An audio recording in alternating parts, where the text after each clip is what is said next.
Okay, I am live. Oh, we have a few people in chat. We have Saul there, and Subuart is there. And let me tell the Discord. And of course, we have to get the music. There we go. It's always good with the music.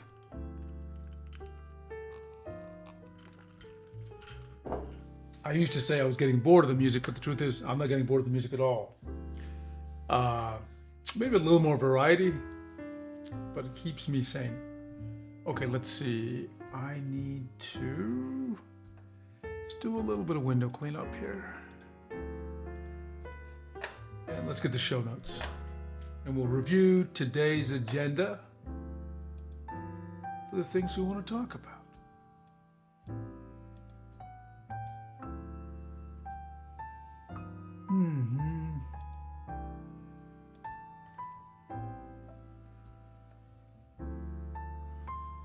Okay, I think everyone can see me. I think they can hear me. I think we're good. Let's get the notes, show notes. There we go. What do we want to do? We want to. What is today's date? Today is 2026, 7/12. And we want to what? I don't know if it's Ciallo or Ciallo. I'm gonna say Ciallo. Ciallo, which is a vector painting app. We'll take a look at a beta, I guess, of that. Vector painting app. You can get it on Steam. And then another one called, what is it called? I actually have it in the title of the stream. Umoupen.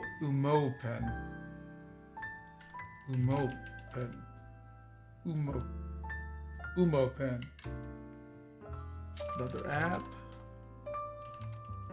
And I'm going to talk about, maybe I should start with this, which is OTA, Open Tablet Artist. Made some changes. Artist. New updates. Yeah, that's a good one. We'll do a little bit of news as well. News and updates. I'm going to put an AI because we will probably need to talk about AI, as we always do. And what else should I say? I feel like there's one big item I'm missing. I don't know what that is. AI. So we'll do Q&A, of course, as always. Q&A. Okay. And let's begin. Why don't we begin with a little bit of Open Tablet Artist? Actually, you know what? I'm going to take a look at Ciallo. That's what I'm going to do. Because it's already installed. I just need to set up my screen for this. Give me a minute.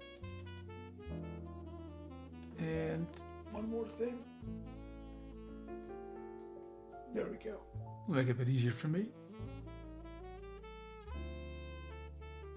Not quite.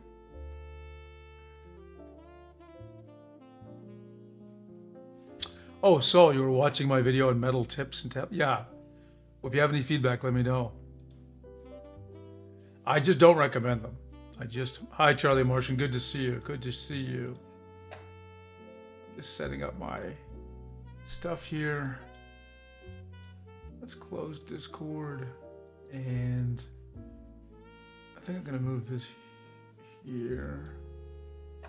Okay. We're going to try Ciallo Paint. But to do that, I need to verify a few things. The first thing I need to verify is I can actually correctly show you my screen. I'm going to have to look over here to demo it for you. Happy Sunday. Happy Sunday. Let's see. Okay. Hang on. I think my streaming machine needs 4 monitors. just to keep everything straight. I think that's right. I think you should probably have a kind of demo monitor. Maybe I'll set that up. I use it. See, Saul says I use a magnetic screen protector on my iPad. I refuse to use metal nibs on it. Yeah, look, I think metal. First of all, I do recognize some people think my stance on metal nibs is maybe too paranoid, but I will say this: it's not that I hate metal nibs. I just think the potential dangers are big enough and we don't know enough to say for sure. So let me give an example of the dangers. We don't know with scientific certainty that it's going to damage your pressure sensor. The pen, coincidentally, the Pro Pen 2 that I use the metal nib with has crazy high in Wacom professional pen standards. IAF. I think it's like at 5 or maybe 8. We can take a look. So that's not a good sign. Number 2, not everyone has had that experience, but that was mine. We don't know if that's because I use a special kind of nib metal, maybe something special with my Wacom Pro Pen 2. Some people claim that, well, according to the Moss hardness scale, the etched glass of I tested on a Cintiq, is so hard, there's no way a metal nib would be able to scratch it. I mean, I get you, but I see plenty of people scratching their screens with non-metal nibs. So something is unknown there. Something is unclear. So until it's more clear, I have to play it safe and say I don't recommend them. Yep, some people seem to have no damage. It works fine, but I can't confidently say there's going to be no damage, no issues, so I don't recommend them. So yeah, I think it's good to invest. You have to protect your investment. You don't want to harm what you spend a lot of money for. Okay, let's see if I can get the screens here. Okay, yeah, you see it. There we go. So this is an app called, I'm going to say Ciallo. Charlie Martian says, I went full commitment to Wacom ecosystem, sold my iPad and got a Moving Pad Pro. Whoa, that's a big change. Tell us how you like it, how it's working out for you. I think people would be interested, right? Saul says, I use I think you mean EMR, magnetic, ESR or EMR? Could you clarify what ESR means? Magnetic drawing screen protector, which is, in my opinion, far superior to Paperlike, which I hated. Trying to get rid of air bubbles was total pain. So is the ESR screen easier with air bubbles? Because every time I try to put a screen on, air bubbles. I've never done it correctly. I'm amazed some people can. Okay, so Ciallo was someone on stream said they were making this vector painting app. Let's see, Charlie Martian says, so a 2025-24 Touch, a Moving Pad Pro 14, and 11.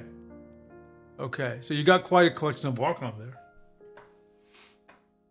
Okay, let's see. So I don't know if it's only available through Steam. That's the link I got. It's not a secret link. He put it on our Discord. But I just want to show you a few things. It's important you do this. It's just called Ciallo Demo. And you can see it's in my library. And I right-click on, I'm going to install it, but if you look at properties, there's 2 choices for you. Where's the properties thing? Hang on. I don't know where the properties window went. Here we go. It opened up in a different window, different monitor. Okay. So you want to go to customization. It's game versions. So you don't want default public version. That wouldn't even run. You want development, the dev branch. Okay. So just FYI, that's what I had to do. Then this is what he told me to do. You can blame it on me. Oh, ESR is the brand, Saul. Got it. Can you send a link to it, Saul? I'd like to, either here or in the Discord. That'd be great. When people mention something that works for them, I like to have the link so that we can, take a look at what it is, or I can at least note it down as an option. Okay, so this is supposed to be a vector painting app, and guess what? I need a pen. So give me a second. I need to get a pen.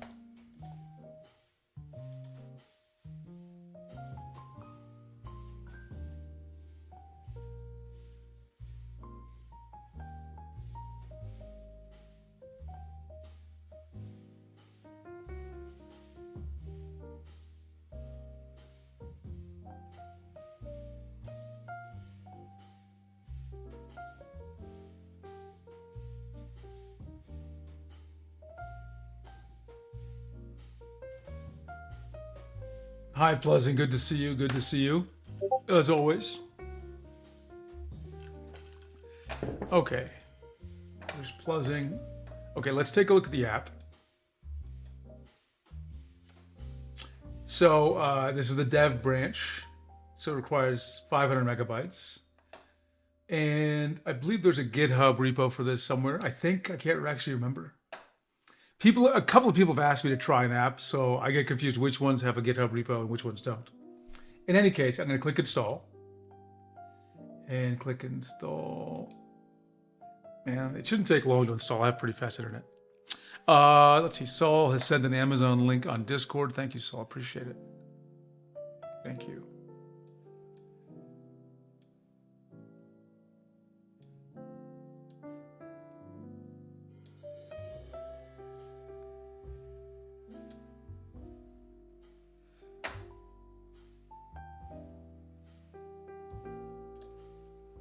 And just adjusting my windows here.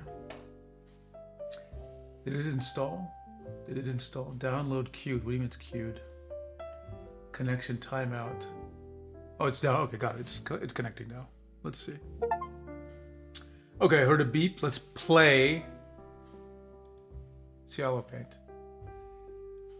You're logged in. Yeah, okay. I logged in on another Mac just to try it out for a second. Okay, so let's try it again. Where the heck is it? Let's go back to my library. How do I go back? Oh, I guess this back button. Library.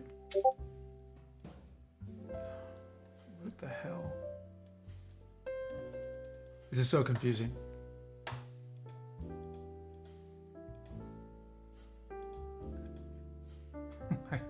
I don't know what happened. I'm trying to get back to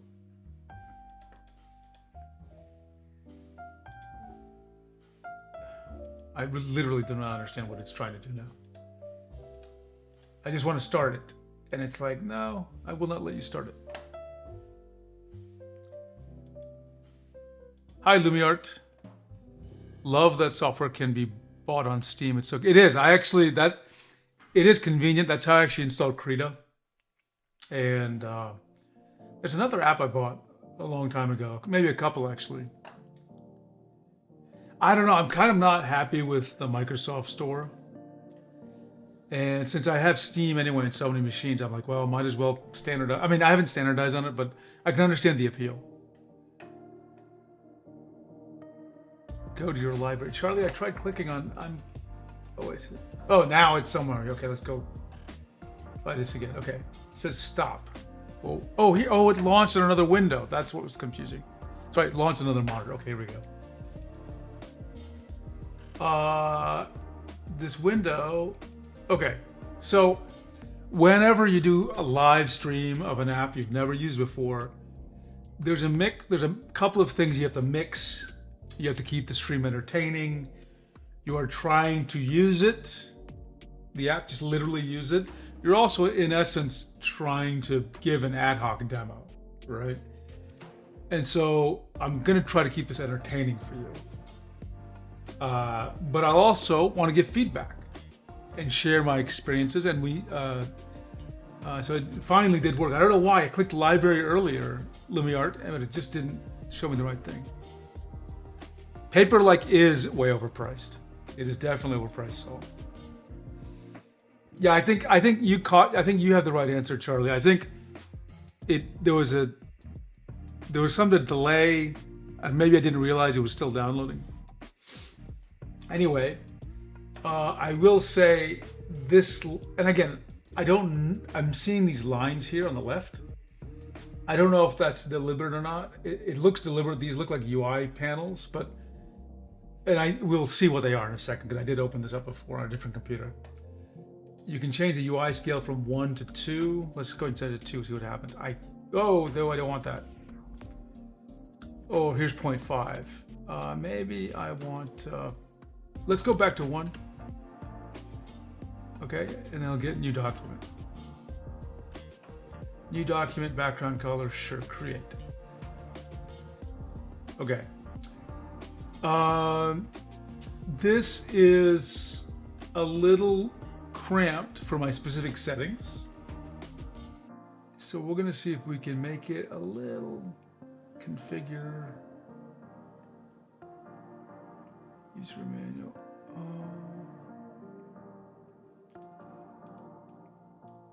You understand? There's a little bit of a cutoff here. You see? I'm having to do some weird Windows stuff, but I hope whoever made this is going to help me out if they ever see this stream. Okay, I'm going to have to be careful with the window size here.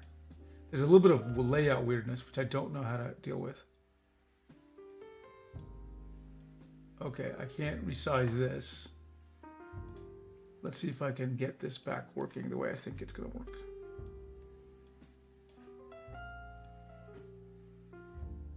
Okay, you see the problem? Okay, I'm going to take that. Let's get the right part of the app window in.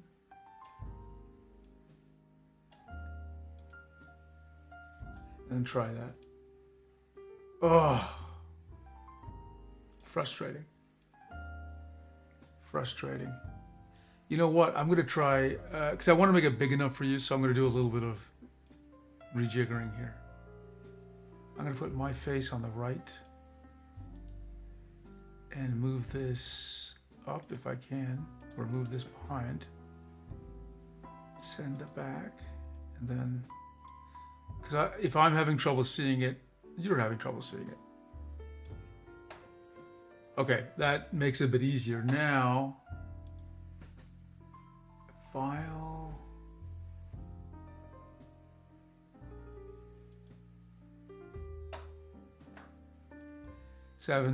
I also use, this is all, I use an ESR keyboard, which I love, and it's far less expensive than an Apple keyboard. You can also detach the keyboard and still use it via Bluetooth. Okay, that's cool. That's cool. That is very useful sometimes.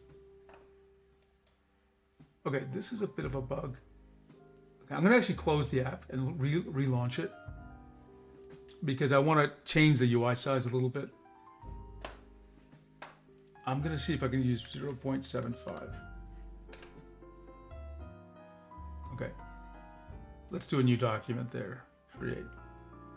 Okay, that's tolerable. That's tolerable. So I guess my feedback for the developer would be, actually, hey Google, capture this feedback or capture this as an item, which is I experienced a little bit of funky sizing issues with the app, which required me to set the zoom level to 0.75 for the app, the UI zoom. And so I think there's probably a little bit of refinement that can be done there. So you're probably wondering, I just spoke to Google, why did I just do that?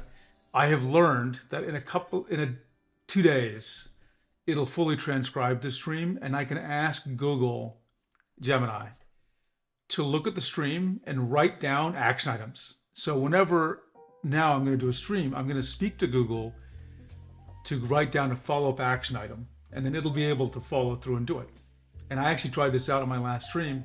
I spoke to Google, I don't know, like 15 times, and I said, capture this follow-up item, and it did. It actually wrote me a doc with the follow-up. So that's really nice because it means that when I complete a stream, I can have faith that what we talked about, I'll at least write down what I need to follow up on. Okay. Enough about me, let's try the app. Okay, I'm just gonna start drawing. Oops, and I need to change where Wacom is mapped to. Hang on. Pro Pen 3. Mapping to select one apply. Okay, this should do it. And there we go. Okay, I'm actually drawing. Okay. So I will say, right, and this is a very thin brush. This is a vector app, by the way. It feels very responsive, so that's great. Now, the first thing I notice also that's a bit weird here is I'm going to draw a stroke. Nothing's wrong with the stroke. But you'll notice there's a bit of UI weirdness right in this area. Watch. This UI disappears whenever I am in the middle of drawing something. Now, I don't feel like that's normal. That looks like a bug, or something. But yeah, I don't think that's correct to make that UI disappear. I'm gonna hit delete to see if I can delete what's on this. I cannot. Let's try selecting. Okay, so you can prove these are vectors.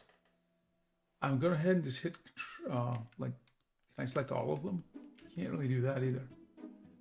Okay, I'm just deleting things one by drag selecting. There we go, that was nice. Let's try it again. Manage brush library. It opened up a window in my other monitor. Let's bring it over. So I have looks like we have a bunch of pens here, or brushes. Let's bring in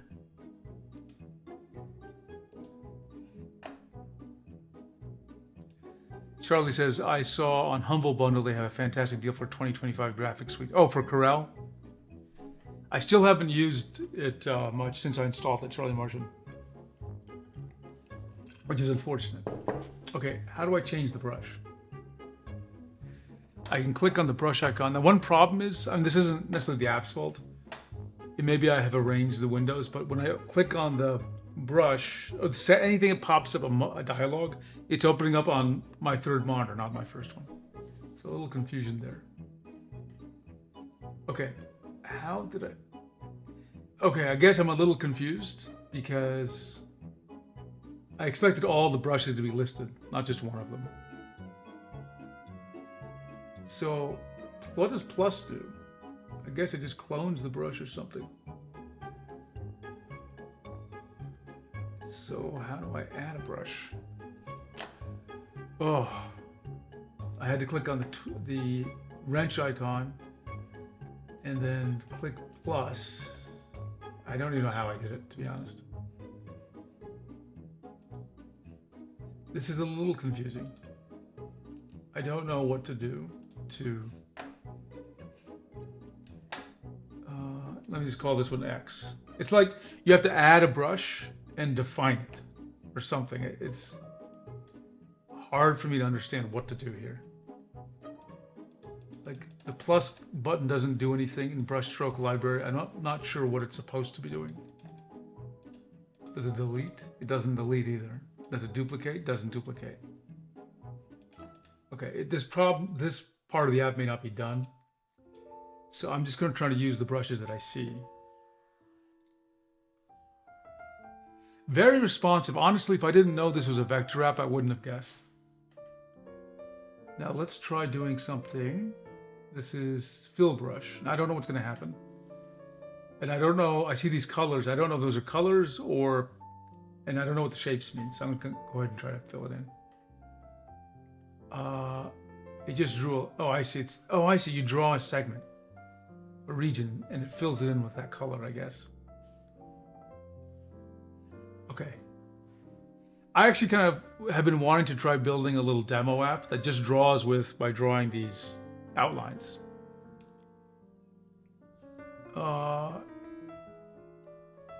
Let me undo some of these. I'm gonna go back here and see if I can find another brush. Oh, I see, hang on. I clicked on Manage Brush Library. It opened this up, and so now I want an eraser. And now eraser seems to be added here. Let's take a, well, I have to close this. Okay, let's close it. Do I have an eraser? Now, I don't know if I have an eraser. I do have an eraser. Let's see if I can tweak the eraser. Is there a vector eraser? Oh, I don't know what that did. Oh, here's the eraser, my mistake. It's irritating that the dialogue again comes up on a different monitor. Let's see, rendering type, stamp, airbrush. I don't know what rendering type of vanilla means.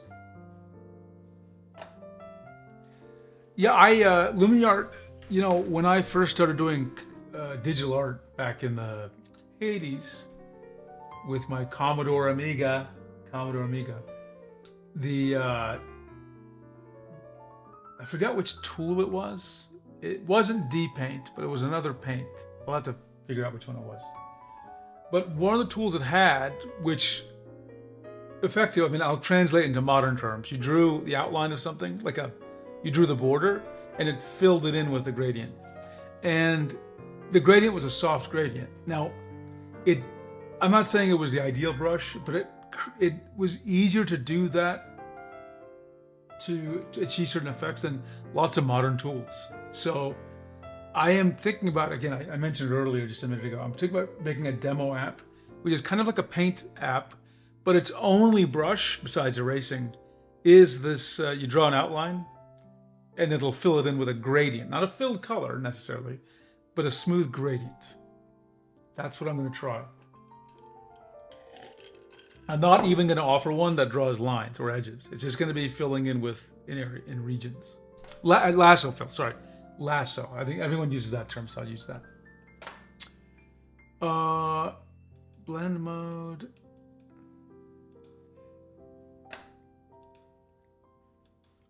Now, it looks like some animation features, which I'm not going to use because I don't do any animation. Let's try filling. I do want to get fill. Let's see. And where are my colors? Now, let me just try filling. I'm going to click fill. I'm clicking and it's leaving these dots, but I don't know what these dots mean. Marker texture. Yeah, I'm not sure what fill. Let me change. Okay, let's try this again. Fill within current. I'll just do within current cell. That's confusing me a little bit because this I think relates to animation and not what I'm doing. You use actually, I'm going back to LumiArt's comment here. I would never have guessed you use lasso fill. Yeah, I don't think CSP does because it's kind of a combo. It's the lasso and it fills at the same time. So it's today you can do it, but you'd have to do two operations. You'd have to create a selection with the lasso, then fill it. Now, when I was young, because I was a teenager when this app came out, and again, I cannot remember the name of the app. What I wanted was, back then, like really undo was very limited in these apps. What I wanted was do the selection, and a couple of things, right? Sometimes you got the edges wrong. Like I wanted to be able to like erase the edge, or modify, I should say, right? The edge. Maybe even grow it, okay? Grow the lasso.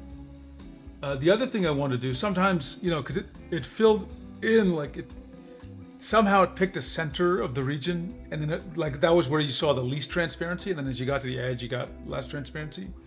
I always wanted to be able to like retroactively fix it a little bit, like, okay, that was a little too intense, right? Oh, hi, Cami Luna.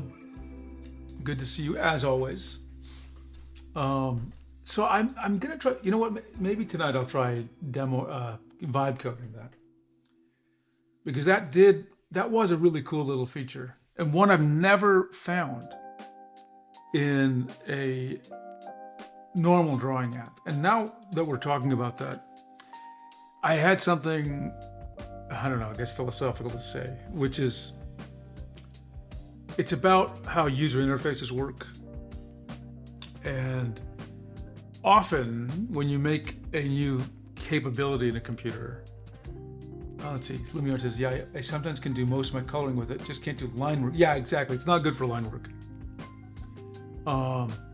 When you add a new capability, usually many times at least, I can't say usually or even always, often what happens is you will try to explain, meaning you'll try to build UI for a capability by making it, I hate using this phrase, but skeuomorphic. You'll try to mimic what people know because that's what they know, right?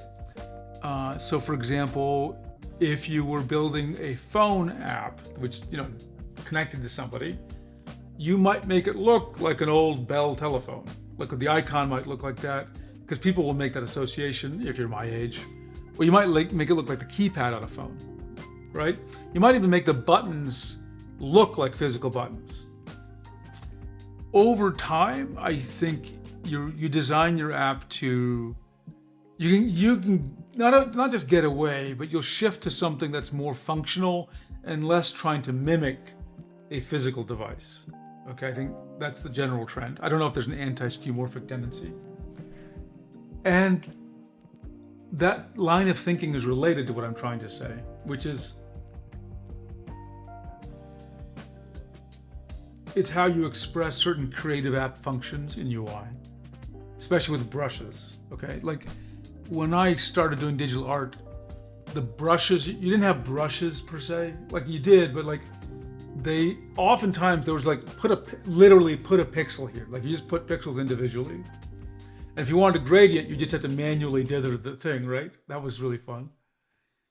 And then the brushes let you do things that are easy for a computer. Draw a line, draw a circle. Those are easy for a computer. And then eventually they started simulating real paint. Fractal Design Painter, what you call Paint, Corel Draw or Corel Painter now.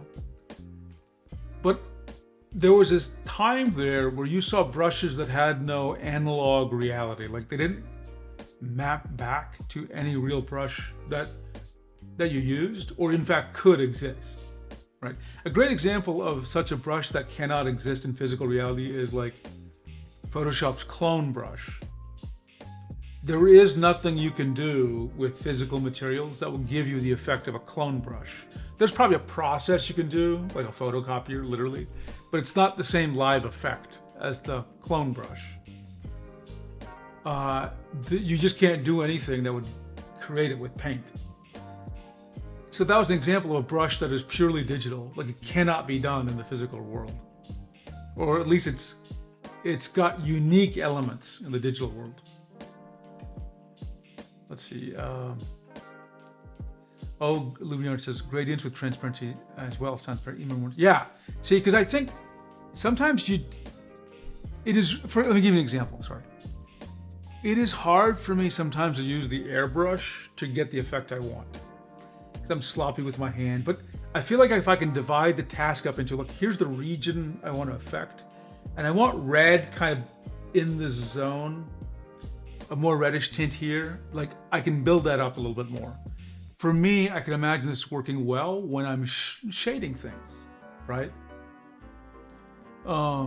Anyway, getting back to my point, brushes don't have to mimic the real world, and a lasso plus gradient brush is just as valid as any other kind of brush, even though that doesn't correspond to anything you can do with, pen and paper and ink. So I'm fascinated by those kinds of brushes, those brushes that are not ground in any kind of reality. They're just sort of purely digital.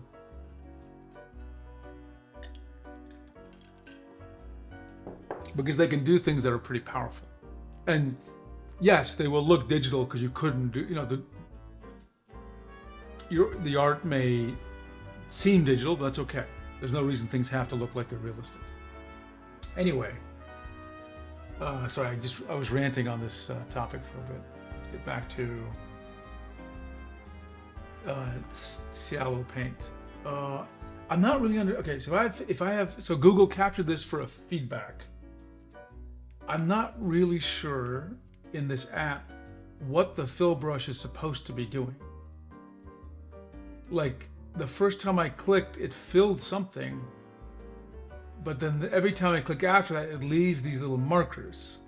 Now, admittedly, I haven't read the document, but it's just clearly not obvious what the expected behavior is for me. So I'll have to read this some more and try to figure out. So Google capture that as an element of feedback. So I'm going to undo all these little points from this fill brush. I'm going to go to this liquid, I think it's called liquefy. So there's modes: push, expand, pinch, thicken, and thin. Let's do a little pushing. Oh, I like that. Again, this is so smooth. I don't think I would notice this was actually a vector app at all. Right? I really wouldn't. That's actually doing a remarkable job. I'm just gonna go in a twirling motion, and I'm looking for any weird distortions. I don't see any really weird distortions. I do see some line segmentation come up, which is to be expected, I think. Right? Like little segments are getting distorted, but it's clear it's not adding more segments, so you see these kind of like sharp angles. Let me zoom in, and how do I pan? Alt? Okay, I don't know if there's a pan zoom feature outside of me just using, oh, that's the,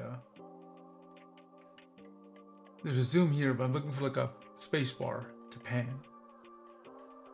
Let's zoom in and see if we can find, yeah, it's, oh, I see, I can hold down space bar. Or not even hold it down, it just seems to pan. Very nice.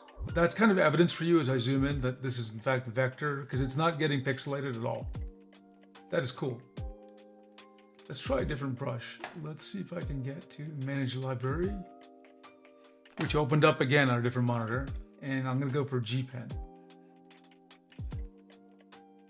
Where is it? G pen.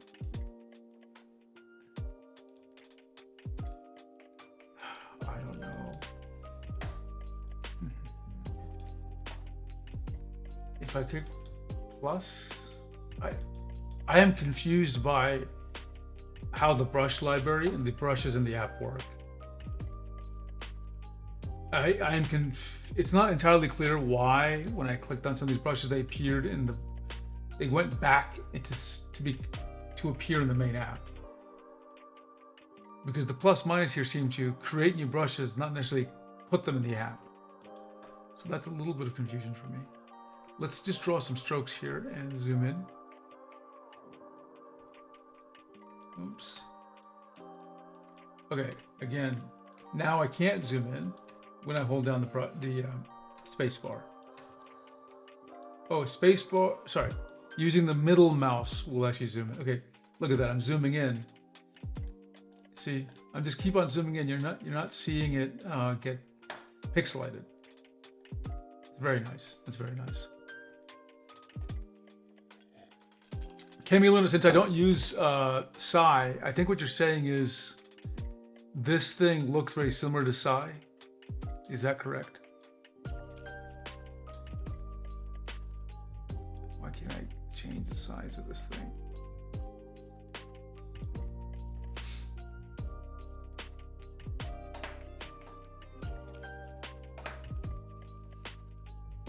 Let's take a look at about Ciallo. Let's take a look. Okay. I don't see a dialogue anywhere. Don't know where that went.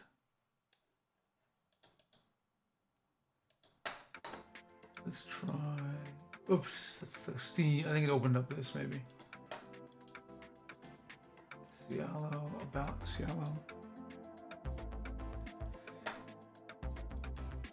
The airbrush looks very similar to Psy's marker brush with the transparency and the anti-aliasing on the edges. Oh, interesting.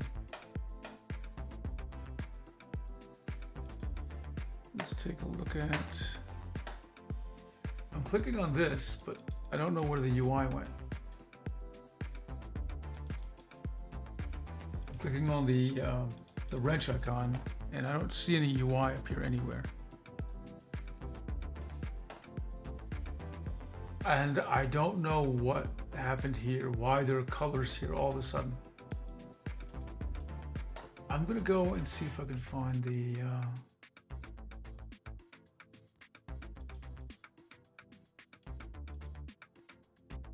Okay. I would say quick feedback. Super impressed by the performance. Okay. Number one. Number two, I am not entirely sure how the brush management is working. It was actually Google captured this feedback from me. Number one, the performance is very impressive. I think that it's very clear. Number two, I was confused by brush management and the brush library.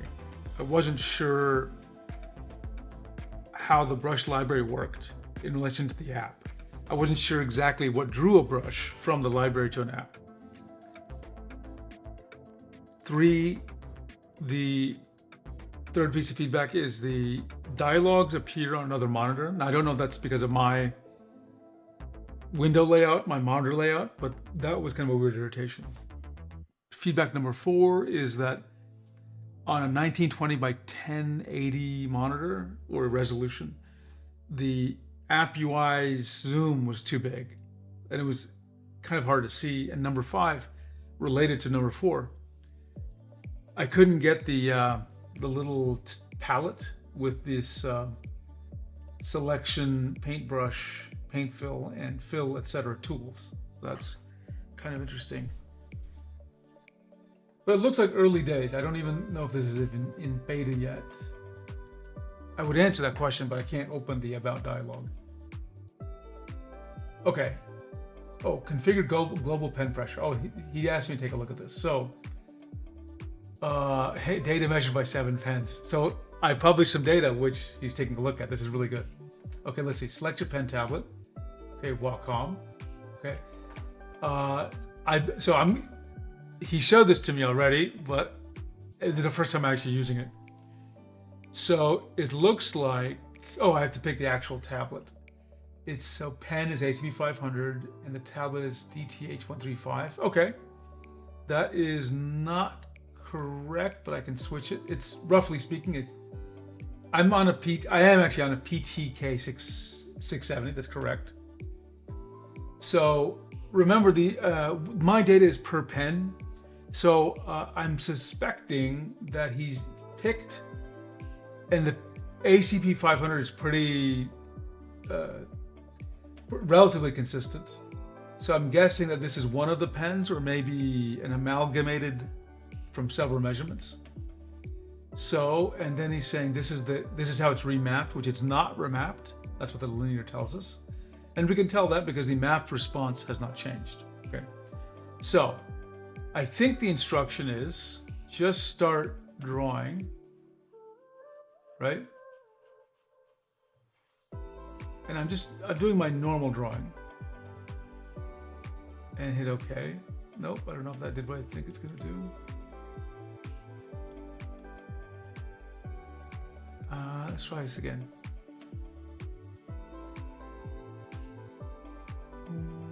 It could be the UI is not showing you all the options. Let's see if I can fix that.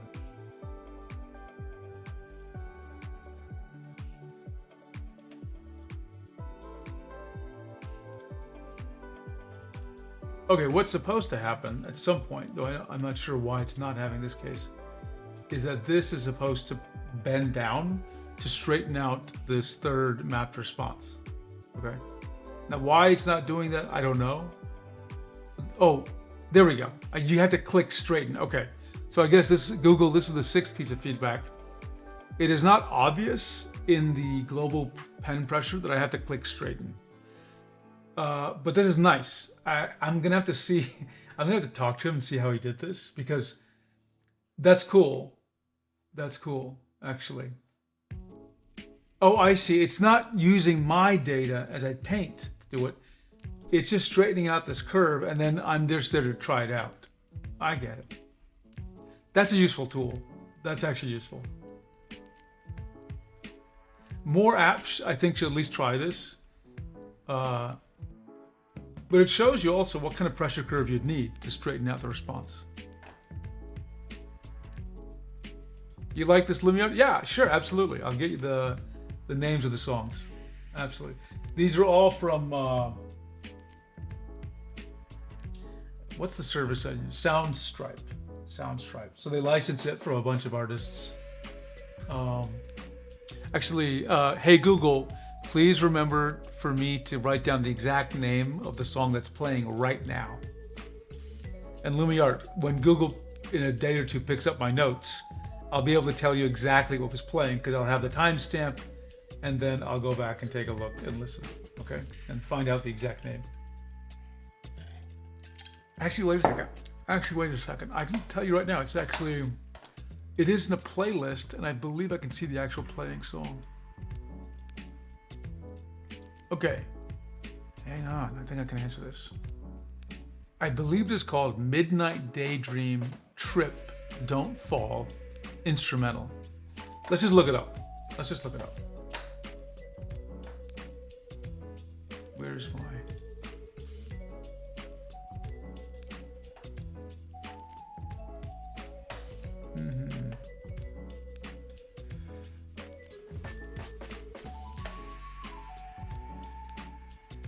Let's see,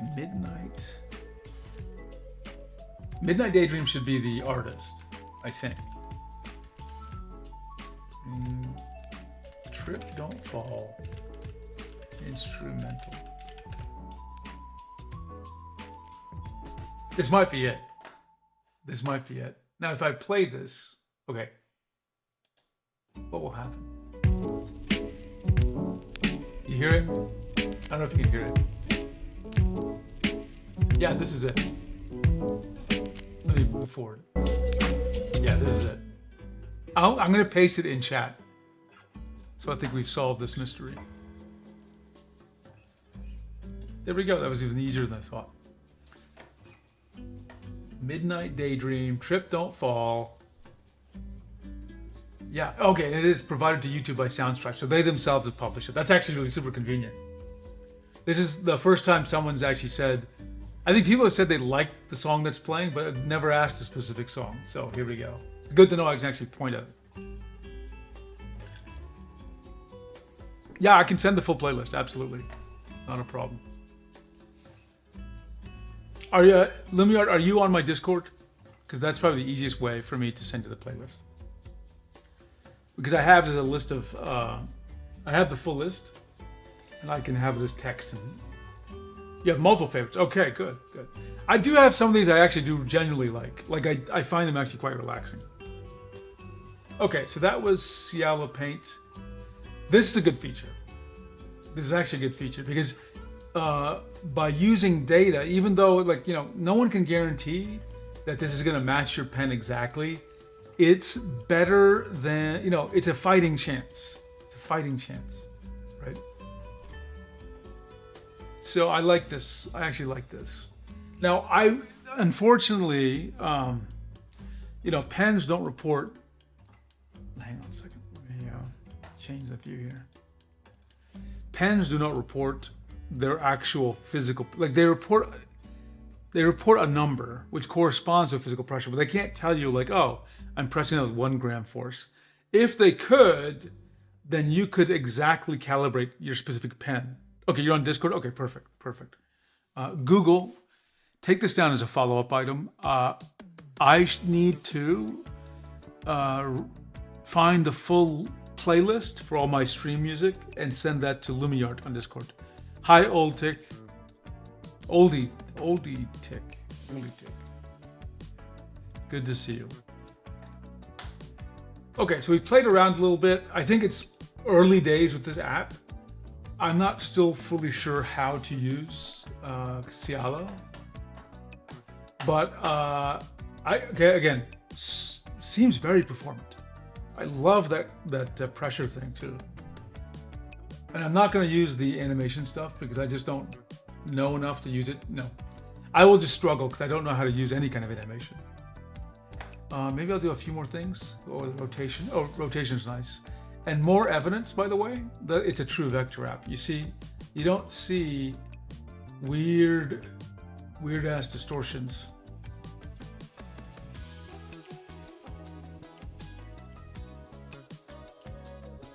Right? Yeah, I'm zooming in. Hang on. I'm zooming in a lot, right? Look how much I'm zoomed in. Like, you don't see any distortions. And usually at this zoom, you would see all sorts of crazy pixelation. Oh, you can't see it. Oh, my fault. My fault. Let me redo this for you. Okay. Okay. This is the picture. Okay. In a normal vector app, in a normal raster app, you're going to see really bad pixelation on rotation. So we're going to zoom in and zoom in. Notice things just stay unpixelated. We're going to zoom in as much as we can. And there seems to be a little bit of a glow here from this fill. That's okay. I'm going to move it just a little bit over. Okay, to where there's a sharp edge. And I keep zooming. That movement is not me panning, that's me zooming. Okay? Unfortunately, the zoom does not reveal that I'm zooming. It's locked in at 10. Now watch the rotation. If it was pixelated, you see big pixels looking really ugly, right? Is it a digital tab review? We're looking at an app called Ciallo. Here, it's on Steam. It's, I think, in kind of a beta preview phase. I don't think it's quite suitable for use yet. It seems very early, but it's got some cool features. It's a pure vector app, which I think a lot of you would never be able to tell, honestly, because the performance is so good. And it has a cool feature where it can it takes data that's been collected about pens and can create a pressure curve that should at least more flatten the pressure response of your pen. That's a pretty unique feature. And you don't have to do any input. It will let you just do it based on the data it has. Yeah, Cami Luna, if you could try Ciallo with your Lenovo, just see what it's like. And let me just find out whose app this is on the Discord. Let's see. Give me a second. Give me a second. It is. Who pasted it? Yeah. Okay. Oh, okay. So Shen Sao chat. I don't know how to pronounce it because I just pronounced it as if it was like an Italianized Latin, Ciallo. This makes me want to say it's Shen Chao, but it's, yeah, Shen Chao on my Discord is the author. Fantastic. Ultic, not quite. Drawing apps don't have the information they need to match your exact pen. But what this app does is somebody collected a lot of data about pens. That somebody's actually me, by the way. And I published it on GitHub, where I've measured a pen like very carefully and how it responds to pressure. Like many models, like 10 different Pro Pen 2 models. So what this app does is it takes advantage of that data and tries to, again, based on the data that it's got from me that I published on GitHub, it is creating a pressure. I'll just show it to you one more time if you didn't see it. If I go to global pressure, basically you have to tell it which kind of tablet you have, which kind of pen, and which brand of tablet, which kind of pen, and which specific tablet. And based on that data, it'll be like, okay, there were 10 pens measured. It looks like it sort of averages out the pressure response. And then it this is a pressure curve. It remaps them to be linear. I've never seen any app do this. And most apps can't do this because they don't have the data, right? Because pens don't have physical pressure. They don't report that exactly. They report a voltage change. And that becomes a logical, abstract pressure. So this is, it's not dynamically adjusting to your pen, but it is adjusting to what it knows, the published data about your pen, basically, okay? So that's kind of interesting. And remember, we don't know if you'll like this better, but it's a lot of people might like it better. It's worthy of a try anyway. It's a really interesting, cool, probably one of the most interesting things about this app, actually.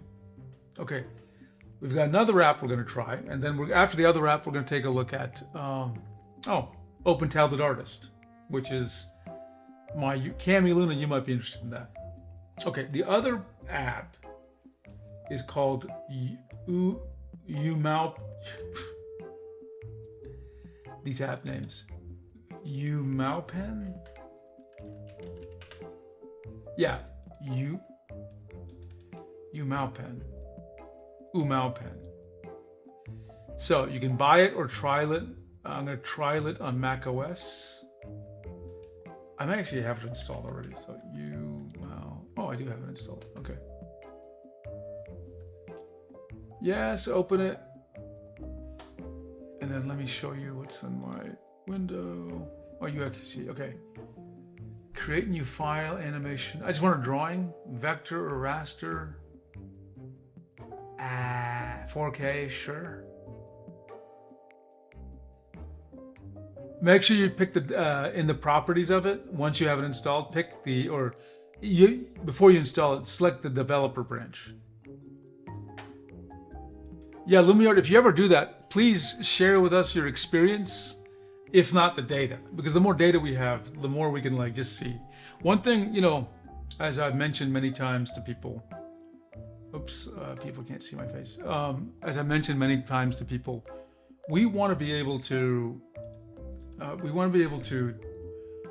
have a consensus in the community that's built on data, not just myths and not just accepted wisdom from the past, right? We want data.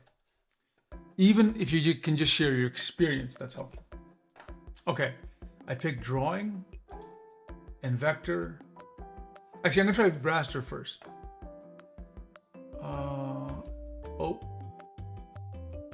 Okay, what do I do here? Click open file. No? Oh, cancel, sorry. Create new file. Huh? What? Create. Hello. How do I create a new file here?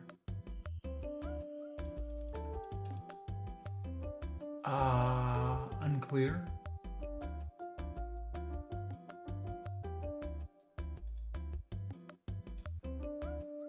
I guess I can click open file. Okay, I gotta pick a file, can't do that. Ooh, what do I do here? Okay. File, sorry, I clicked off of the app. Where's the app here? Umoupen.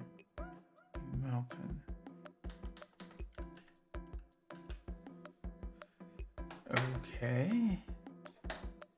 I clicked file, new file. I don't even know how to click open. I don't understand. I do not understand what it's trying to get me to do. Any file, new dialog should let me create a file, and it will not let me do that.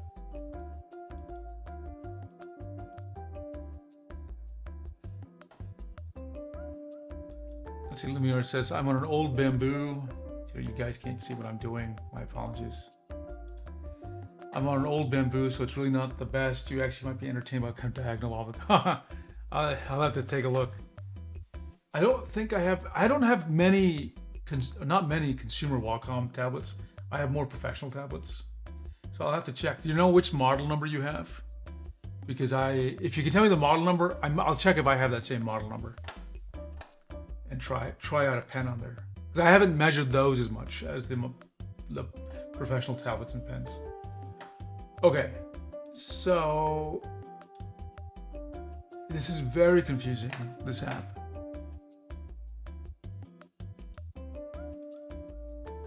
I'm trying to, I'm closing Ciallo.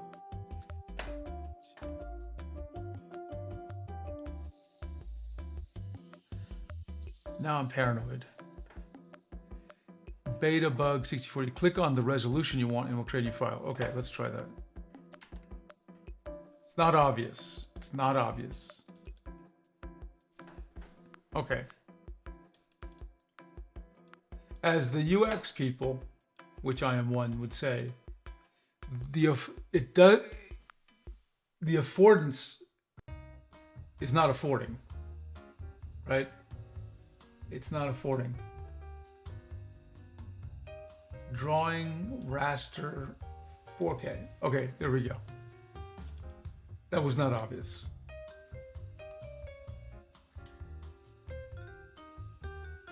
Okay, this, sorry, the UI is a little small for you, so I may have to read. I don't know if there's a way to zoom it in here. Lumiyard says it doesn't have pen tilt, but the diagonal wobble gets really extreme as I tilt the pen, like if I'm using a more relaxed grip. I've never thought to test that. If there's more diagonal wobble as you tilt, I'll have to think about that one. That's interesting. I gotta test that. Okay, so I'm on selection tool, I guess. There's a lasso, a rectangular select, and as I'm hovering, the tooltip is pulsing. 2 or 3 times. Don't know what causes that. So I'm gonna pick pen, and okay, each stroke is being recorded in undo history. That's cool. By the way, again, fast. Okay, this is a true raster rep. Can you see it? You can definitely see the pixels, right?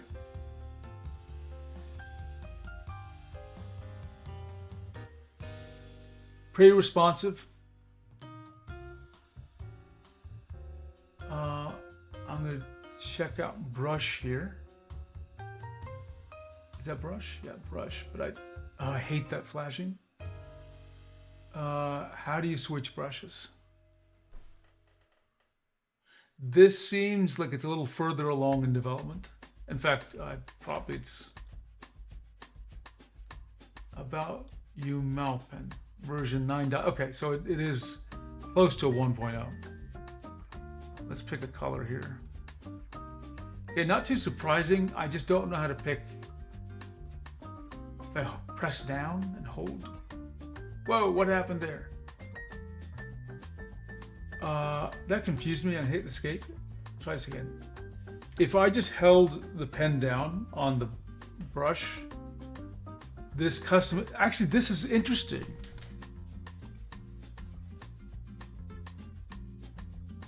I like this. I have never seen a UI do something like this where you, yes, please, let me drop it in the live stream, yeah. Or in the Discord where we can see images. Oh, you already did do it. Okay, sorry, I misunderstood. Let me take a look at it in a second. I love this. I have never seen a UI do this before. Where this is intriguing. It's giving me an overlay, which is, okay, let me back up here. I use a lot of apps where you can customize the layout.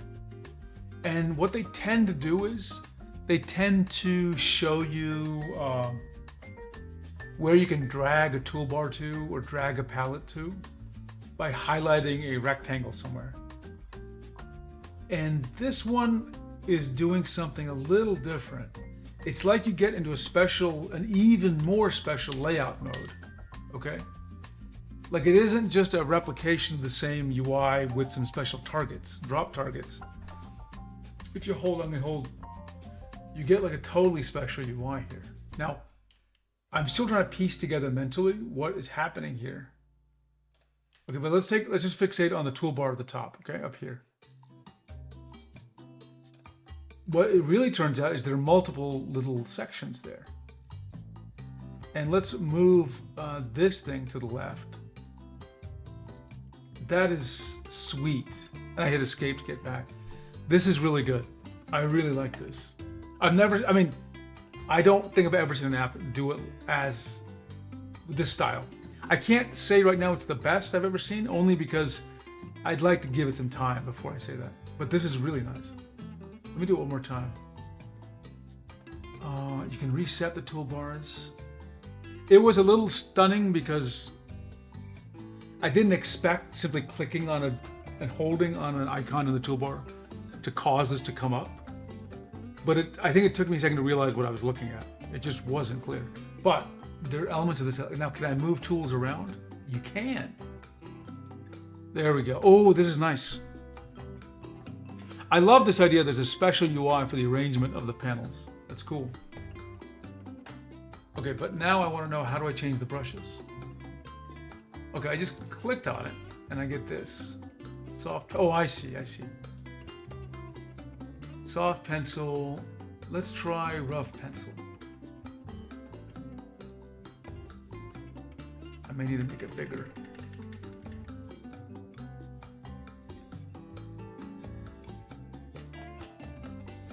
Make it a little bigger. There we go. The stamp here is confusing me a little bit because it's way bigger. I see. Okay, I think the stamp is trying to show you the kind of brush. When I actually press down, the stamp goes smaller, which I guess makes sense, but the stamp doesn't reflect the actual size of the pressure. Like, I am switching pressure up and down, you can tell that by the stroke, but the stamp is not changing. It's a noble attempt. I think because the stamp is so big, it's confusing, and also because it itself is not reacting to pressure. Also, to be honest, the fact that the stamp is using this kind of, I guess, pattern just to indicate, I guess, that it is there but not part of the image is also a bit confusing to my eyes. Okay, let's take a look at LumiArts. LumiArt. There's Discord. Okay, jump to present in live stream chat.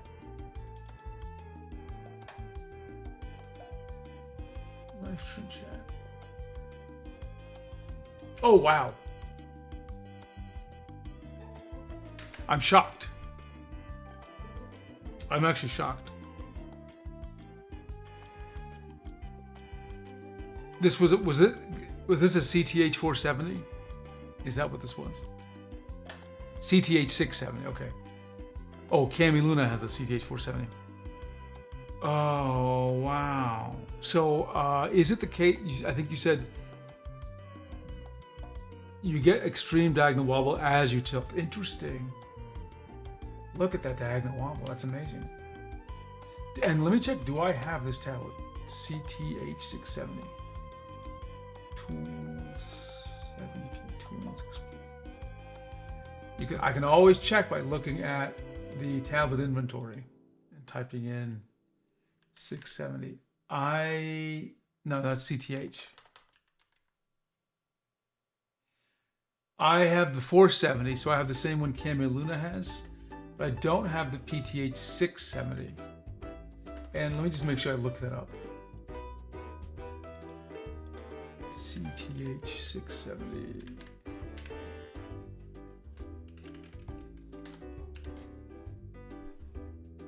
Is it Bamboo Create? Some of these have different names, like Bamboo Fun, Pen and Touch, and something. I wonder if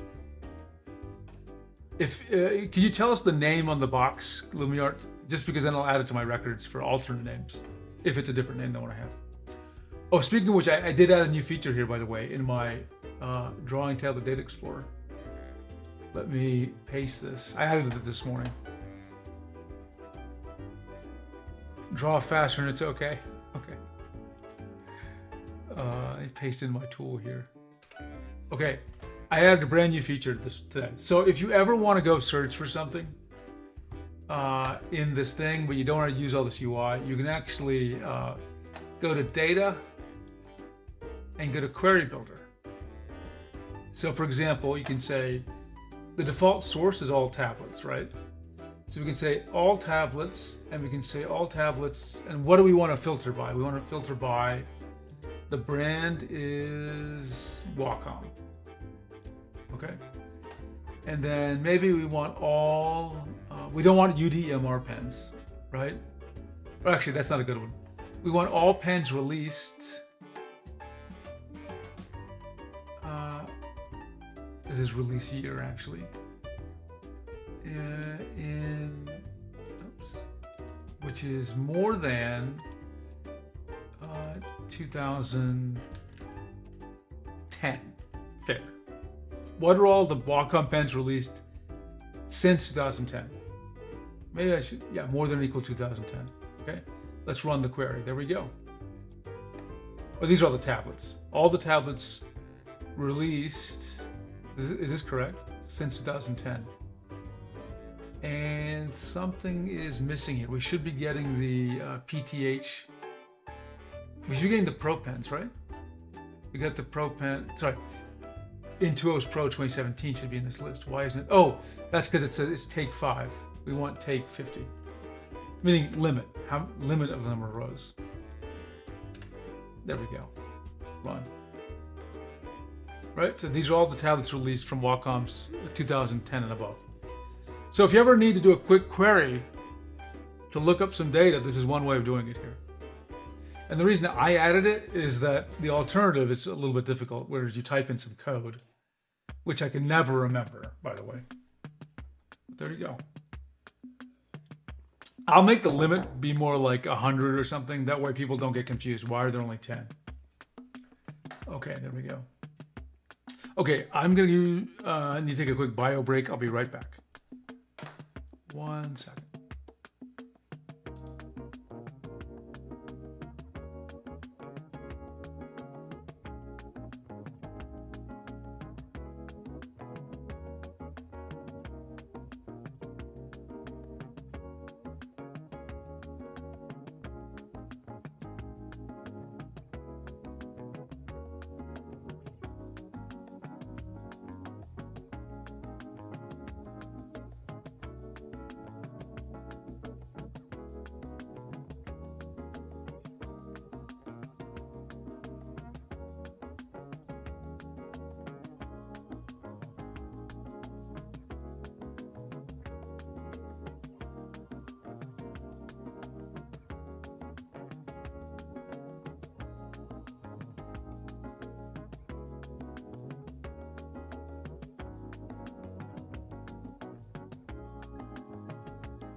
Okay, I'm back. And let me ask Google for a reminder. Hey, Google, can you remind me to look at eBay for a CTH670 to complete or to further complete my tablet collection?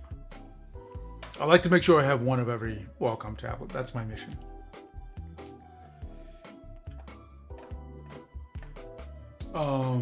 In fact, now that I mentioned that, you actually see my full collection here in the Drawing Tablet Data Explorer. If you go to tablets, you click on inventory, you can see my full list. This is every tablet I have.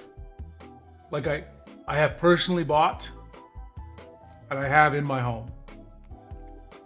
And just as a reminder, I do not accept gifts or review units. These are all personally bought from a retail, like, Amazon, basically.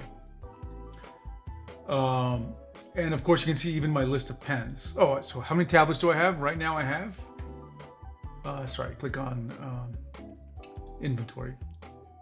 121 tablets. This includes, this list does it include iPads? No, it doesn't look, this list does not include iPads.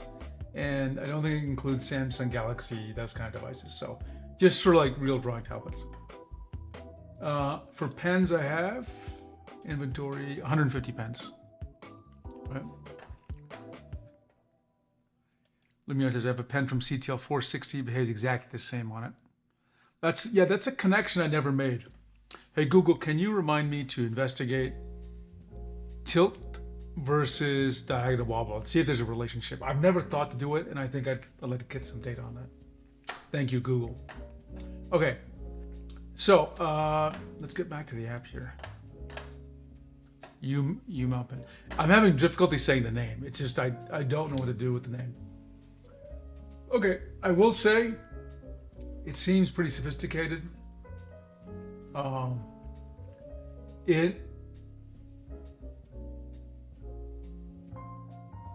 To me, this is coming off a lot like about the same level of complexity as Clip Studio Paint. Anytime I think about upgrading, I think about how I'll have to switch to something that's just black in comparison. Tell me about it. I don't know why tablet manufacturers seem, especially with pen tablets, seem to have a problem with anything that isn't black or very dark gray. They're just like, no, that's all consumers want. They don't want anything else. Does filling work? I'm trying to fill now. Okay, let's see. Fill took longer than I expected. Don't know what that was about. That should never happen. Fills should not take that long. Which makes me wonder what fill is actually doing if it's taking that long. Okay, now it's faster for some unknown reason. Let's see.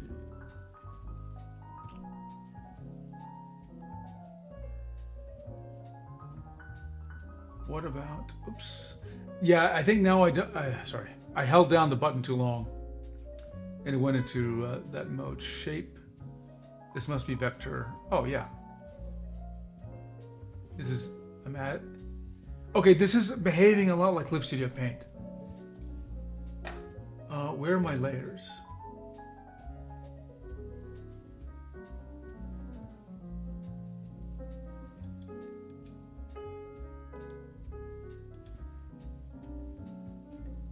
New layer, new vector layer. Okay. I'll use green for this one, okay? And what kind of shapes can I have here? Line, ellipse.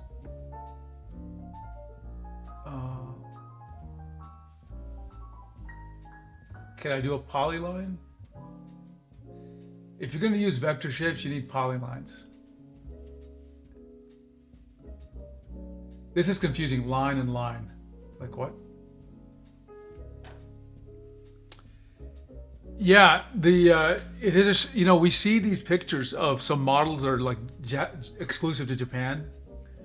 Like, why don't we get them? And some of them are like pretty. I think there was one, I forgot which consumer Wacom tablet, but it was pink.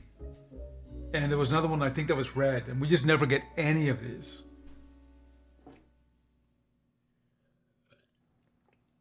Okay, so that is probably a feature request. I think if you're gonna make any app that does vectors, you got to give me a way to do polylines and Bezier curves. You can't. This isn't enough to have just lines like this. And I guess the answer, yeah, I guess I could draw with this on a vector. Does it draw on a vector layer? Whoa, I don't even know what did there. Okay. I think it needs some work, but this is coming. Sorry, let me just delete some stuff here. This seems to be a pretty complex app. Sorry, I shouldn't say it like that. It sounds bad. This seems to be a rather advanced app. This is not a trivial app. It seems to have a lot of features. It seems to sort of be in the same space as Clip Studio Paint, which is a good thing. The drawing features of this app is kind of tacked on like animation in Clip Studio. The animation side is the main focus. Oh, got it. Why is there so much? So both of the apps today are about animation, huh? Which I'm not an animating guy. So that explains a lot about the focus of the app. To me, I want to draw. It's not about creating any kind of animation. Let's find out more about Umoupen. I don't like the name. Because it just doesn't correspond to anything I'd say. Let's see, features. Vector, raster. Endless canvas. There's a Discord server.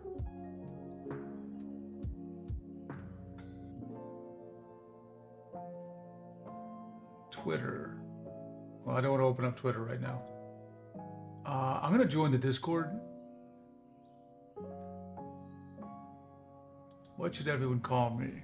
Okay, hang on. I want to show my date of birth to everyone.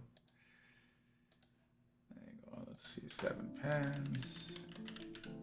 Date of birth. My fake date of birth.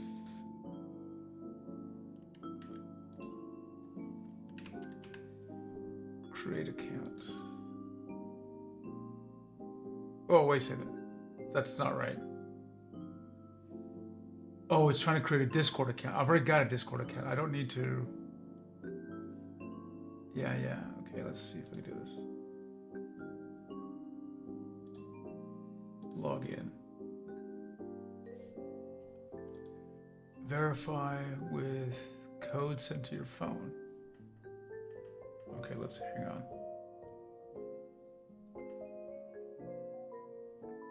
Okay, what is the code?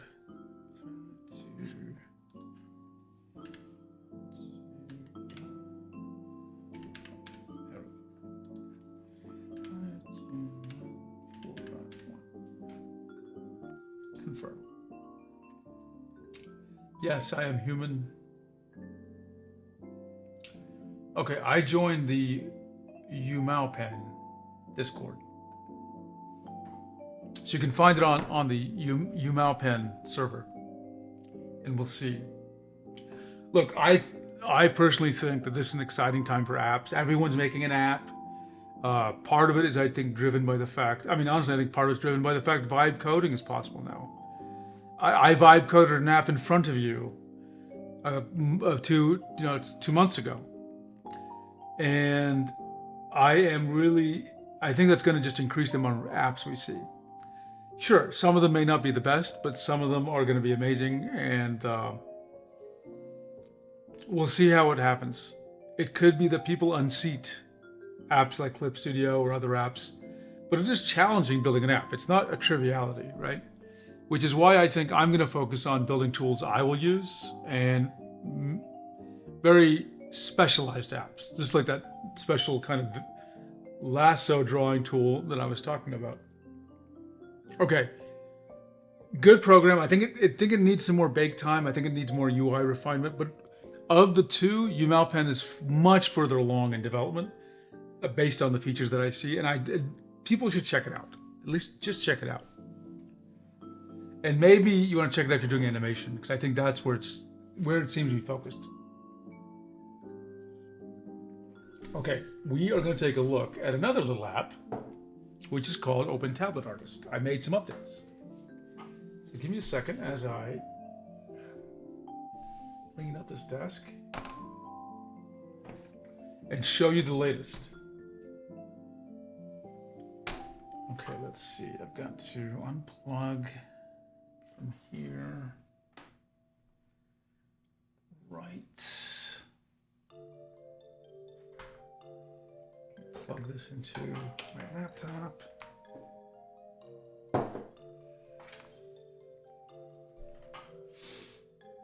It really comes down, Cami Luna says, to the artist community in general accepting vibe-coded apps. Receptive to being mixed right now. Here's my honest belief. There are going to be holdouts. There are going to be holdouts, and I don't mean to say that word in a negative way. There are going to be people who will never want to vibe code because they just philosophically want to know every line of code they wrote. There are going to be organizations like that as well, right? But I think the vast majority, I mean, maybe not today, but in just 2 years, let's say, I think it'll be quick. The vast majority of code that you encounter, either from Microsoft or Google or random people, will have at the very least begun incorporating vibe coded elements into it. Okay? And Lumiart, you raise one, I think, a great point, which is, I'll just quote what Lumiart's saying. More drawing indie apps sounds cool. Maybe some more new features will be introduced to mainstream apps this way too. I believe that. I 100% believe that. Let me get back to that topic in a second. So, what you're going to see is that people are going to be exposed to the vibe coding. And vibe coding is really not the correct name, because vibe coding has this sense of you just tell the AI what you want and you don't even look at the code and it just does what it wants, okay? And you're just like, okay, cool. So that's not accurate with what everyone is doing. It's not accurate with what I'm doing, at least sometimes, right? Every person, a good amount of the people and organizations making apps, or whatever you want to call them, are going to start incorporating some element of vibe coding into it. Again, it's not the right name, but they're going to do that. It may, for example, begin with them using it to do automated testing, okay? Because testing is hard and, it's difficult, and do things like what we would call quality gates, meaning ensure that the code and the performance is meeting certain requirements. Like, it's not writing any code, it's just investigating. Here's a great example that happens that you could use some help with that wouldn't contribute back to your code. It is, you have nightly builds of your code, and you're adding all sorts of code and removing and tweaking things. You can imagine, even if a team does not want to use vibe coding, there's an AI agent that says, okay, well, your performance went down in this area, and I have traced it back to this region of code, this function, right? Or this region of code, this line of code. That's super useful. That is super useful. You could then even ask the agent, if we undid this, can you try the old version of the code, measure it, and see if we undid the change, would we go back to our previous performance? And it doesn't have to write the code for you. It can test it out for you and say, well, my experiment says this. That's useful. Then you'll have people saying, well, we have to relay out the UI for high resolution, something like they'll ask the AI to do it. There's all sorts of ways to use the AI, which isn't weird. Okay, and I think that's what you're going to see. And once they start adapting to that, they're also going to start realizing they're way more productive doing it. So I think, again, vibe coding is not the right phrase to express this, but AI-assisted coding is going to be critical to how people make software. I don't say this as someone who's not worked with code for a long time. I say this as someone, I've had shipping code that has gone into a Microsoft product. I have made decisions that have affected, if you're using Windows right now, there's something I decided that is affecting you right now, okay? And I can tell you that in many cases, a little bit of assistance would have helped us. It doesn't even have to be code. Like I said, it can be automating things. It can be exploring things. It can be even doing mock-ups for us. Let me give you another example. Sorry. Okay, hang on. We're going to take a little rant here. AI rant in the middle of the day. I do not know how to convey this. Unless you've done it, it's hard to convey. But I think you'll get an intuitive feel for what I'm about to say. When you're building an application, especially in a large team, you have 20, 50 developers, hundreds of developers maybe, right? I want you to imagine that there's lots of code, and then someone says, you know what, the users are complaining about how the interface looks. We need to reorganize the layout, okay? And if you're a developer or the program manager or even the person validating it or changing or writing the docs, what you realize is this change from the user's point of view is very simple. But to actually do it involves hundreds of, not lines of code, hundreds of files. Like, it won't make the performance better or worse, it will just move things around. That itself will take weeks of coding effort and weeks to feel confident that it works. And that's if you have an intuitive sense it's actually going to yield the benefits. Lots of users suggest things which they think, oh, this will be better for the app. But like, how do you know unless you implement it? Right? Yeah, you can mock things up, but mock-ups only go so far. They don't capture all sorts of things that really happen when you're using something. So because the cost is really high to make changes, you can often enter a mental phase, where you're resistant to change, because any change is super expensive. Change the color of this, super expensive. All the screenshots have to get redone in the docs. The docs have to get rewritten. We have to check for accessibility things, right? Nothing is cheap. There are no little cheap things anymore. Everything's expensive in terms of people's time, okay? But what AI-assisted coding lets you do is you can actually have the AI say, hey, you know what? We'd like you can at least say, mock up the change. That saves you at least a day of having a designer mock it up. You could have the AI saying, look, here's all our scenario test cases for the way it works today. Mock it up, try to accomplish each scenario in the new UI, and give us a report card back of which scenarios worked end to end and which ones had problems. Right? Even give suggestions how to fix it. That would be a month or two of effort. And it could never be justified, because what your leadership will tell you is, we have paying customers now, you want to spend a month or two doing nothing. Meaning you're not fixing bugs that the customers are actually having.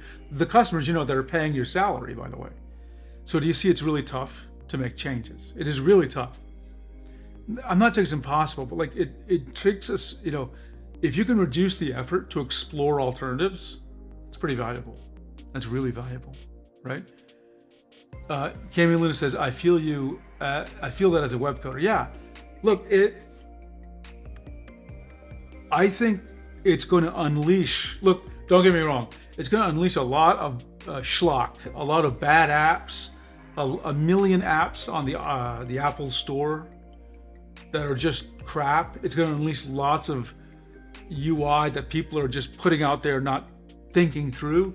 But it's also going to, for people who are serious, for teams who are serious, it's going to make them faster to produce what you want. Some people will object to AI-assisted coding because they feel like it robs them of some critical human role.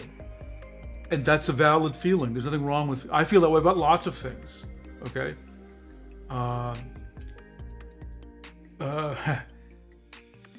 There's lots of things where I will not accept a computer doing it for me. Like, I don't want to be interrogated about my health by a ChatGPT prompt. I want my doctor, who's wonderful, by the way, I want her to ask me a question in her office, okay? I wouldn't accept a robot doing it. And for all sorts of reasons I can get into one day. Google Play Store was already filled with garbage apps since the dawn of time. Yeah. I have a good example of a really bad app, by the way. I'll tell you about it in a second. So it's going to reduce. Lots of schlock is going to get created, but like also it's going to unleash people to do amazing things. They'll be able to fix your bugs faster. They'll be able to like try options that you suggest faster. They'll be able to, if you have a suggestion, they'll take it seriously more often because the cost of writing code is plummeting. And as for that human element, and this is where people will get, I forgot what the word is. They'll get pressed. I think that's the way you say these. They'll get pressed when I say this. There is a pleasure in writing code. I know it all too well. But you know what I personally feel is even more pleasurable than writing code? It's solving people's problems. It's helping people. That's psychologically that motivates me more than anything else, right? Solving problems, making things clear, making issues go away so things, quote, just work. That's a big deal for me. And I have no hangups about letting AI help me achieve that goal because ultimately that's what I care about, not is my brain occupied with writing the code, okay? Not everyone's like that. And don't get me wrong, I love writing code. I think it's one of the most enjoyable activities, okay? But even better than writing code, for me, is solving problems, okay? And I'm sure, Camilina, you sound like you have a design background, and some of you in the audience probably do. I hope you can appreciate, actually, I'm going to back up for a second. Now I'm just ranting. Seven Pens Rants should be my channel. Whenever I interview a designer, and I've interviewed many, I've managed them, I'll ask them a variant of this following question. I'm talking like an interview question. I'm not going to say that one. I'm going to fundamentally tell you, I'm going to show you a fundamental question I ask everybody, especially designers, okay? And you'd be surprised at the response I get. I'll tell you some of them. So I will be handed in a PowerPoint or in a website or a drawing, a design. For the purpose of this, for this argument, or this example, you can just imagine it as a drawing, okay? Someone's drawing buttons on something. You know what the first question I ask a person who gives me something like that? I go, I say, this looks really nice, which is hopefully true. But then I ask, could you just tell me, because this is either a new design or a tweak to it's a change to our current design. And I'll say, could you just tell me what problem this design solves? You wouldn't believe the number of times the answer to that question is blank face. Can you imagine? I'm not joking. These are professionals, by the way. Blank face. Now, some of the times it's because they've never been challenged to answer that question. Or like they know it because they've seen it written that they shouldn't. Design's about solving problems, but they don't sometimes practice it. And those that can do sometimes are unable, even though they have it in their head, they're unable to articulate it. And I think you have to be able to articulate the problem very well because I essentially am a resource manager. in my role, okay? My job is to make sure we're spending the money and time, those are related, on things that are going to have the most impact. If you show me a design and you cannot explain what the impact is, in other words, what got better, what problem you solved, I am not going to allocate time from the developers or anybody else, or my time, to pursue that. Does that make sense? Right? So that's an example of, like, you know, AI is not going to solve people not understanding the real problem. We still need people to be able to, like, think through what deeply is the problem and what are the constraints we face. And now what has shifted is the cost of exploring the ideas, and not just mock-ups. The AI could theoretically, if you're a designer and you have a new design, theoretically you could ask the AI, like, well, again, run through the scenarios. Does it cover all the scenarios? Man, any program manager sees that, it's like, okay, great. So we know we haven't lost a feature. Here's another question. We'd say, has any scenario become more complicated, shorthand, more clicks because of the change? If everything is at or less, great. Third, does it meet all the criteria for accessibility and blah, blah, blah? Okay, it's all green, fantastic, right? Number 4, does this prevent us, like, all UI is prioritized for flexibility in some areas and inflexibility in other areas. Which areas does it prevent us from changing in the future? Like, it makes us harder, right? Hard question mentally, actually, but, and I don't even know AI could do it, but, like, imagine AI could pre-analyze all of that for you, so that by the time you came to somebody and said, here's my new design, it's not going to affect anybody negatively. It's all positives. It meets all the quality criteria. And we've even tested it based on some data we collected. And here's why it's worthy pursuing. That's a really strong argument. Doing that with yourself and another team is months of effort. AI might bring that time down to a couple of days. It's worth it. It's worth it. Okay, sorry. Let me tell you about the weird app, which is bad quality. So remember, Microsoft has a Microsoft Store, right? You can publish apps for Microsoft. Some years ago, I'm not joking because I found it myself. This was around for years. I was looking for developer tools, right? So I just typed in the Microsoft Store, developer, okay? And I'm gonna open up the Apple Store for a second just to explain, because you will not believe me how crazy this was. Again, I was using the Microsoft Windows Store, but it's good to show you this in Apple just because you wouldn't believe it's true. Okay, here's the App Store, right? And I just typed in, except it was Microsoft, I typed in this word, developer, okay?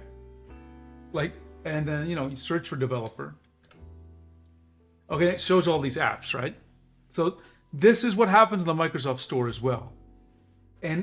Except, what was like, notice the first app here says Apple Developer. I'm going to click on it. And so there was the first app shown to me. Would you like to guess what the first app was? It was called Developer. Okay, weird name for an app, Developer.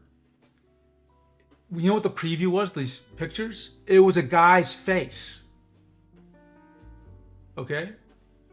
It was actually, the app was called Software Developer. It was actually a guy's face, just looking right at you, smiling. And the app's description was, hi, I'm Joe Blow. I'm a software developer. You can hire me. I mean, that's effectively what it said. It was just a big ad for one guy to get hired. It was basically his resume, or calling, or whatever. And I'm like, how did this app make it into the store? It's obviously, you should never allow someone to do something like that, right? Because you'd get everyone be flooding their face into an app for the only purpose of just saying, hire me. That was after some years, they got rid of it, but it was just crazy they let it. So that's an example of schlock, right? We're going to see lots of schlock. And it's going to get worse. Okay, sorry, Camelin has a good comment. I've made my personal website and local business website in New York City for 5 years. the hardest part was my boss wanting things laid out differently than required more than just table tags. Yeah, but imagine if, I mean, you know, and I think, you know, I'm going to call myself a designer since I did manage them. I don't literally, I wouldn't literally say I'm a designer, but I'm going to use that right now in this example. How many times has an exec come back and said, well, you know, and remember, they're your boss, essentially, right? And like, hey, we need to try this. I want you to try this. And basically the implication is very clear. You're going to do it. It's not an if, it's not a choice. I want to see this updated design tomorrow at my desk. And you're just like you said, Cami, it is not just a little change in the, right? It's like structurally difficult. What if that was something that was easy? Meaning you just said, here we go. And you were able to then have data that was collected by the AI or whatever that said, here's why this change is safe to make. Meaning there are no negatives. Or here are the tests to be done. Meaning go ask someone to try these tasks and see if they fail or whatever, right? Like think how much more confidence you would have that even though, you know, the change was imposed upon you, you'd be like, okay, well, the data supports the change, right? And then using Microsoft Front Page was like using MS Word. Move an image and throws the whole, oh God, yes, Front Page. And I remember like so many, I don't know if you remember this, but people were told, or people felt they shouldn't use Front Page because if you used a Front Page site, the entire site looked like a Front Page site. Like you'd immediately tell this site was a Front Page site.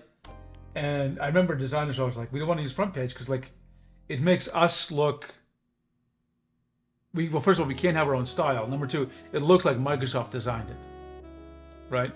Last thing you want is Microsoft design your website because we'll always make it look a certain way and it's not going to be the way you like. It's going to be our style and everyone can detect it immediately.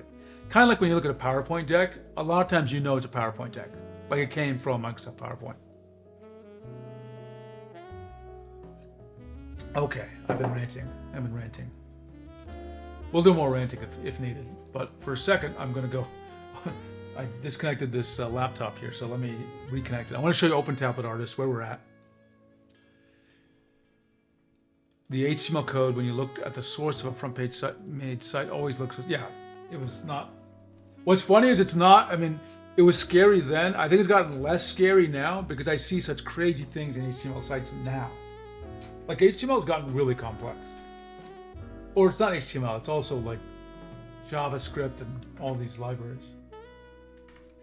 Like, I think vanilla HTML pages are not as prevalent. They're all getting fancy in some way. Okay, hang on. Let me gotta connect something to something here. And then I'm going to show you Open Tablet Artist, the latest version. I've actually got to compile on this machine. Front page, if I recall correctly, I don't know the exact date, but it's deprecated. They don't still make it. They haven't made it in quite a while. I'm not sure if there's a direct replacement for Front Page. There's probably, Microsoft probably says, oh, if you want to do this, use either SharePoint or just Visual Studio or something. But yeah, it's long gone, long gone. Okay, where am I?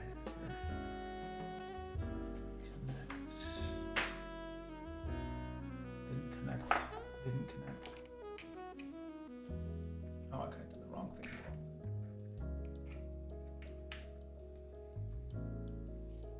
Ciallo, hey, we tried your app. Just to prove it to you, you can actually hang on. You can actually see we do have it up here. Hang on.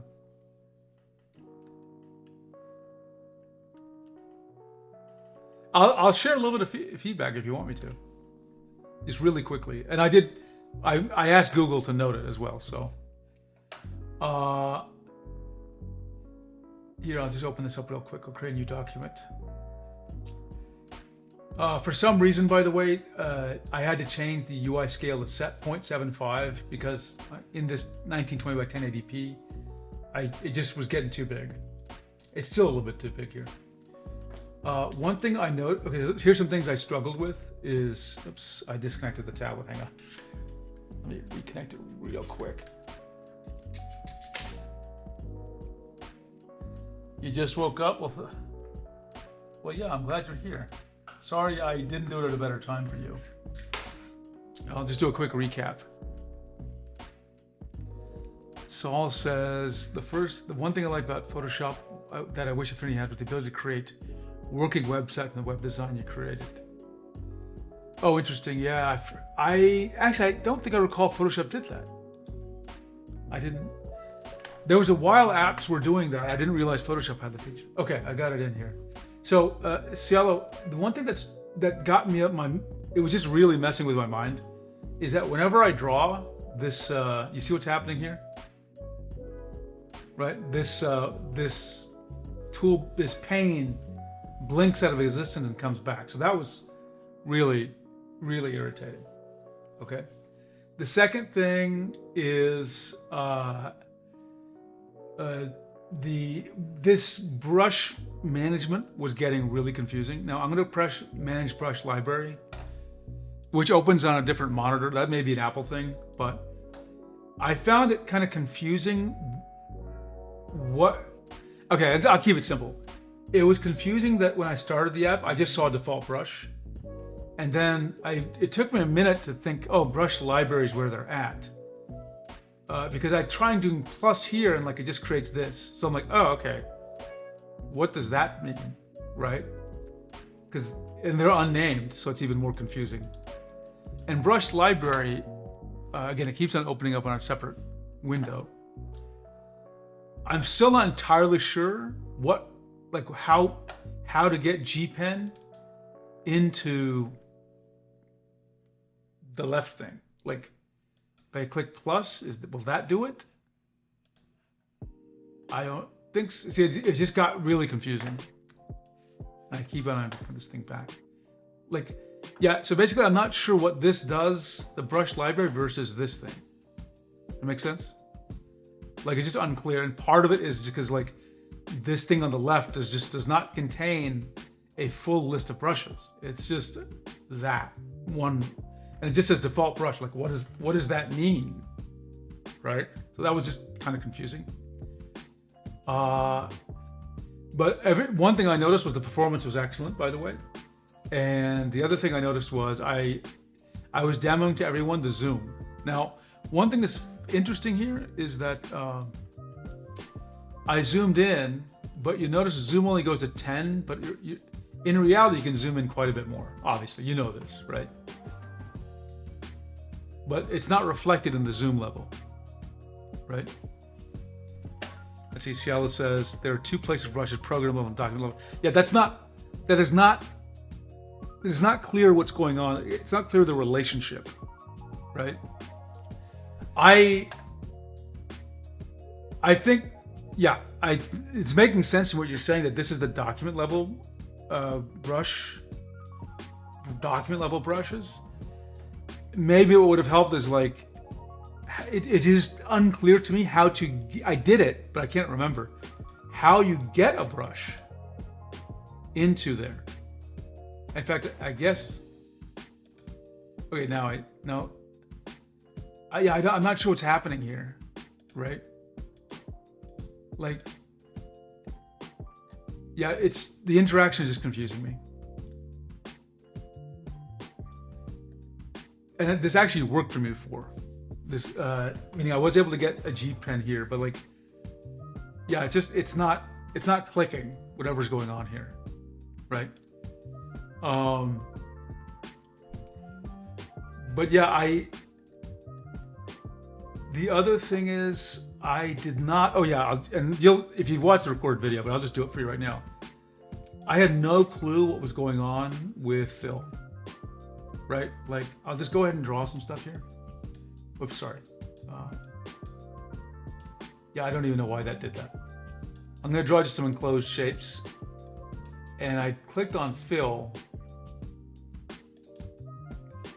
And I don't know why it did that. Like, I have no clue why it chose to fill this way. Like, I'm going to hit undo. From my perspective, filling should fill the enclosed area, but this area is enclosed. So I'm like, why did it choose to do this? Right? Like, that was baffling to me.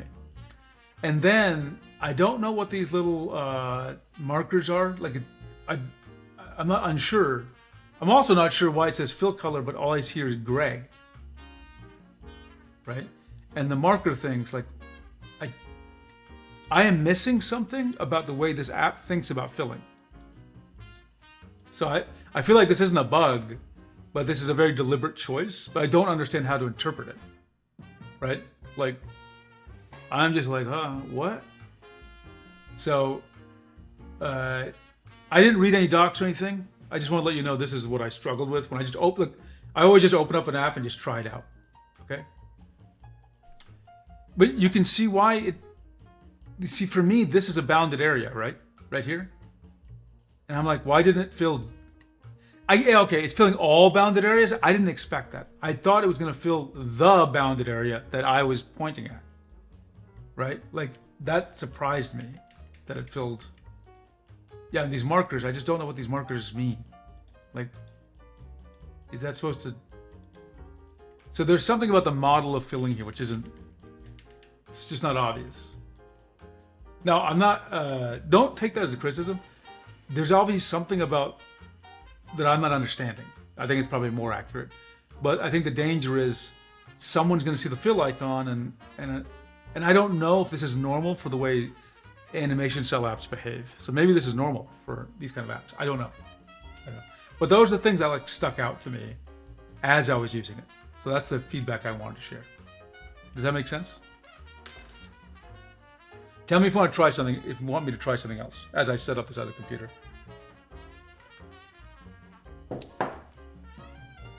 Okay, I'm just setting up. The first click is creating a layer. The first click is creating a layer. The first click is creating a layer. I would not have guessed that.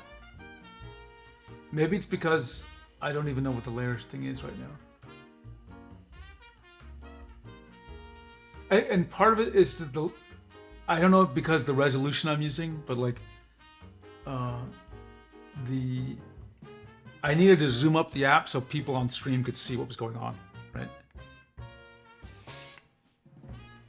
Basically, to be honest, you have to remember I basically live in Clip Studio Paint and to some extent Krita. So like everything I do or say will always come from like, oh, this is what I'd expect to happen in Clip Studio Paint.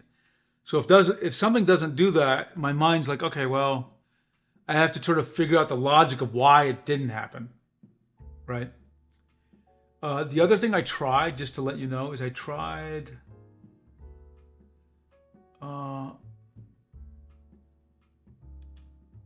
I didn't try an eraser. Amir Ancestor says, any date known for upcoming Android release of Umoupen? Well, on the Umoupen site, I don't think they had a date, but they just said coming soon. They didn't have any dates picked. So I don't know any more than you did. In fact, I'm not even sure how I found out about Umoupen. Either someone told me from the Discord, I think it was Mir. But sometimes authors tell me, like Ciallo told me about to try his app. So I tried the app.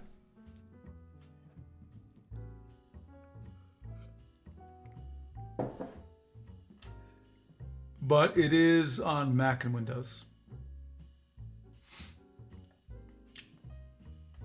Okay, let me get back to what I'm trying to do, which is install Open Tablet Artist to give you guys a demo. And I'm gonna have to close this, quit, stop daemon, and then quit. Okay, then I need to GitHub desktop And sorry, it's so boring, I know, to see me. I've been really busy with Open Tablet Artist. Super busy.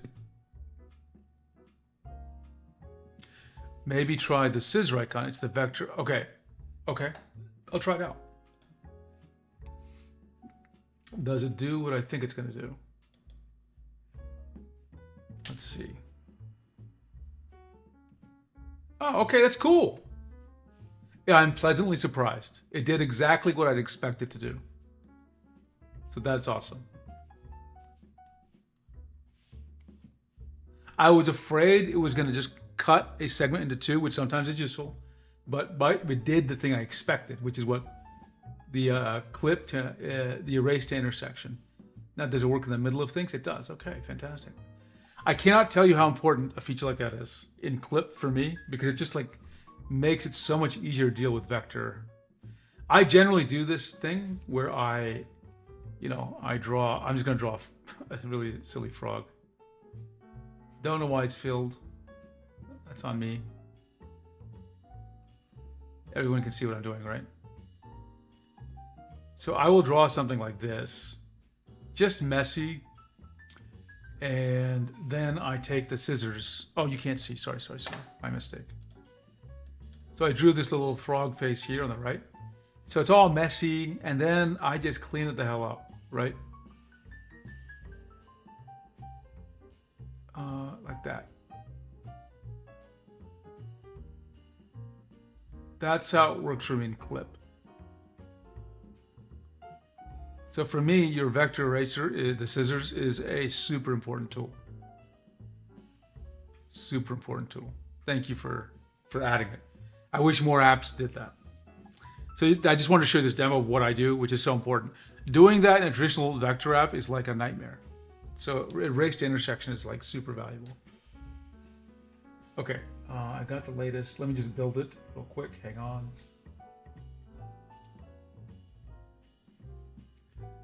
Open Tablet. I'm so excited. I did all these little updates.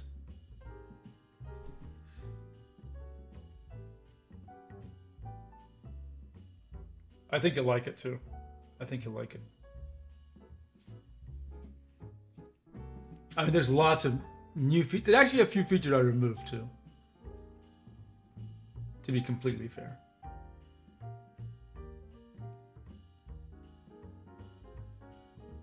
Okay, it's building.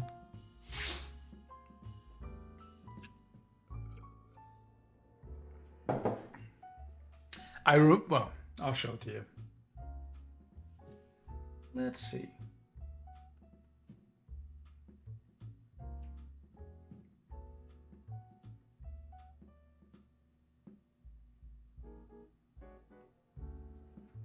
Okay. So I started it up, and let me switch to. Let's see if this gets up. Sorry. I'm gonna have to change what this is doing here to RCV and to this thing. Oh gosh. Is that what I want? No, I want. There we go. I should do it.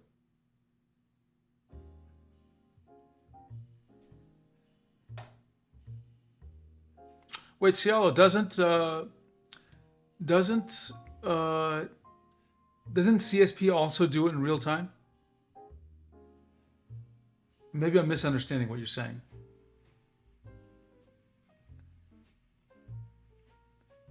Let me try this again. Oh yeah, no. Okay, yeah. So now I understand. Sorry, people aren't seeing what I'm seeing. Yes, Ciallo. So for everyone to make it clear, so in Clip Studio Paint, if you drag through something, it'll just erase it, which is correct, okay? But Ciallo has added a very cool feature, which is you kind of want it, because in Clip, you're not sure how much is going to be erased until it gets erased.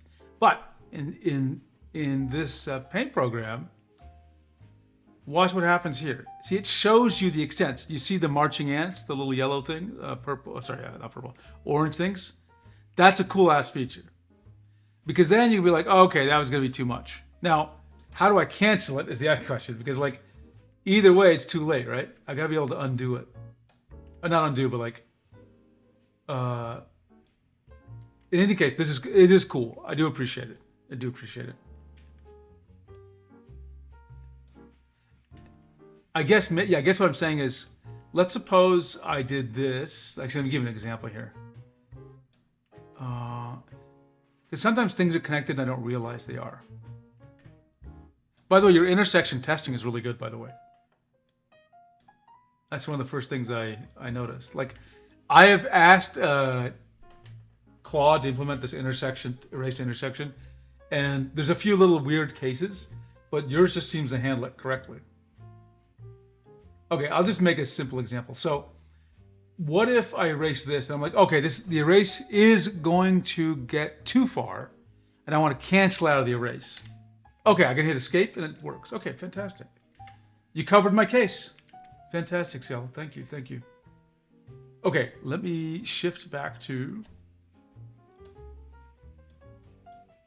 my other view here, which is not that. Why is it not? Oh, I see it. I haven't plugged in the cable. Hang on, we'll get there.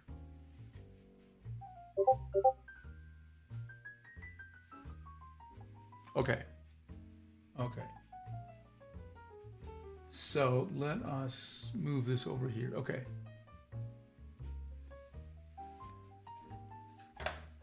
Yeah, Ciallo, I totally know it's hard. As I've discovered with computer graphics and vectors, like from the user's perspective, everything is like super obvious and simple. It's like, oh, just make it connect this way. But I know it's difficult. I for sure know it's difficult. Okay. So let us. I'm going to turn off Discord, otherwise these notifications are going to appear. I'm not sure everyone wants those notifications to appear. So give me a second. Discord, did I shut it off? Okay, there we go. So here is Open Tablet Artist, its latest version, which is version, what is it? Oh, hang on one second. Let me connect another monitor. It'll make it easier for me to see, actually. And teleprompter.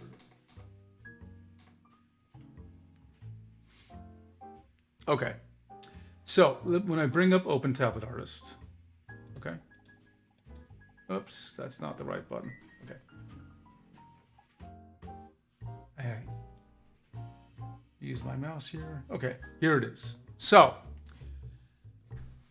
the home page will always tell you if you need some attention. So in this case, it says there's some other driver stuff installed.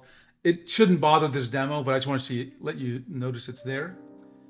And it shows you which tablets are or are not connected. Now, what you see is none of them are detected. And that's correct. These were previously seen by the driver, but have not been seen lately. We're going to change that in just a second. I'm going to connect a PTH 670 to it. Or PTK 670. My apologies. Every time you hear the Discord, you think it's your Discord? Yeah, I know the feeling. I have a lot of phones and devices, and so like I'm always confused which one's beeping at me, right? Like, where did I hear Discord? Okay, so notice I plugged it in. Notice I plugged in the PTK 670. It says Pen Dynamics filter is off. That's really not a problem. Actually, there is a problem. This needs to be turned on all the time, so you can just fix it, right? So whenever there's a problem, Open Tablet Artist will try to just fix it for you, okay? Now, I'm not going to fix this problem because I need to run a tool, and the tool may need a reboot, so I'm not going to fix this. Shouldn't bother what's going on, though, okay? So PTK 670 is detected, and it says detected right here. It's not very obvious right now, but I can click here, or I can click a tablet, and it'll go to the current tablet, which is the PTK. There we go, PTK 670. Okay, so here's a new feature. Whenever there's a tablet, every tablet has an about page, so you can see specs about the tablet. So if you're wondering which model do I have, or how big is it, how many pressure levels, it's actually written right there for you.